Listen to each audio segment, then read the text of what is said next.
पद के लिए भारतीय जनता पार्टी और एनडीए का कैंडिडेट का चयन प्रक्रिया। तो इस चयन प्रक्रिया के लिए हम सब लोग बैठे थे। आदरणीय प्रधानमंत्री जी की उपस्थिति में सभी बातों की चर्चा हुई। कई नाम हमारे पास आए जिन पर चर्चा हुई, बड़ी वृहद चर्चा हुई। सभी दृष्टि से चर्चा में समाज की दृष्टि से,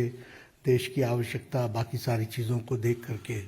सभी नामों पर बड़ा गौर किया गया। लेकिन सभी नामों पर गौर करने के बाद हम सब लोग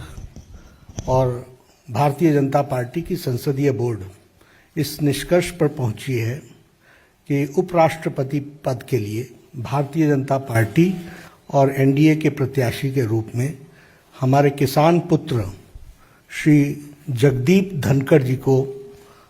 हम उपराष्ट्रपति पद के लिए अपना प्रत्याशी के रूप में घोषित करते हैं।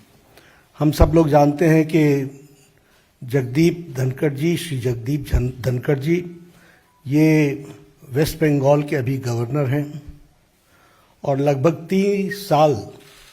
3 दशक तक सार्वजनिक जीवन में इन्होंने काम किया है। धनखड़ जी एक साधारण परिवार से, किसान पुत्र, एग्रेरियन परिवार से, किसान की भूमि से आते हुए अपने जीवन में सामाजिक और आर्थिक बाधाओं को पार करते हुए उन्होंने अपने जीवन में उच्च लक्ष्य को प्राप्त करने में और सामाजिक जीवन के रूप में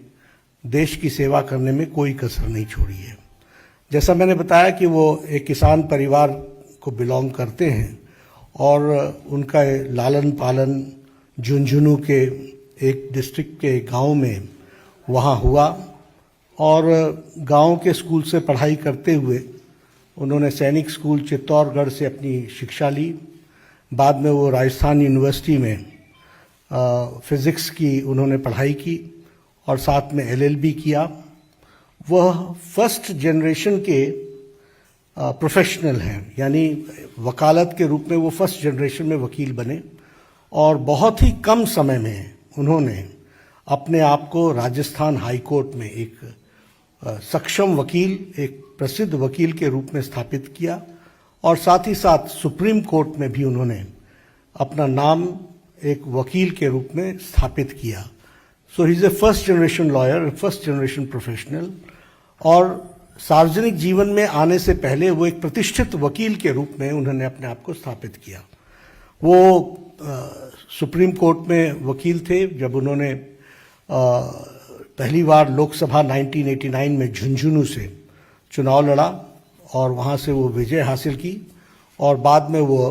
1990 से लेकर के 1993 तक वह parliamentary affairs, minister of state for parliamentary affairs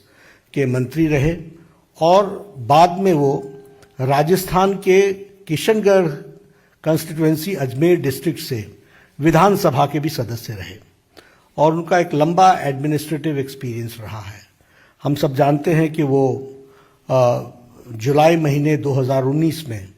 उन्होंने राज्यपाल का पद वेस्ट बंगाल में, पश्चिम बंगाल के राज्यपाल के पद को संभाला as governor of West Bengal. और हम जानते हैं कि उनकी छवि पीपल्स गवर्नर, लोगों के गवर्नर, लोगों के दिल पर राज करने वाले ऐसे शख्सियत के रूप में वो राज्यपाल के रूप में स्थापित हुए हैं और उन्होंने जिस तरीके से सार्वजनिक जीवन में सेवा की है और लंबे समय तक सेवा की है, इन सारी बातों को ध्यान में रखते हुए भारतीय जनता पार्टी और एनडीए ने ये तय किया कि किसान पुत्र, साधारण परिवार से बढ़ते हुए फर्स्ट जनरेशन के professional, fully equipped as an administrative capacity और जिनका सार्वजनिक जीवन में एक बहुत ही अच्छा योगदान रहा है, ऐसे प्रत्याशी को भारतीय जनता पार्टी और एनडीए अपना उपराष्ट्रपति, वाइस प्रेसिडेंट का प्रत्याशी घोषित करती है और आगे चल करके उनके नॉमिनेशन की तारीख भी तय होगी और फिर चुनाव की दृष्टि से तैयारी होगी। मुझे यही आप सबको बताना था। श्री जगदीप धनखड़ हमारे एनडीए के प्रत्याशी हैं।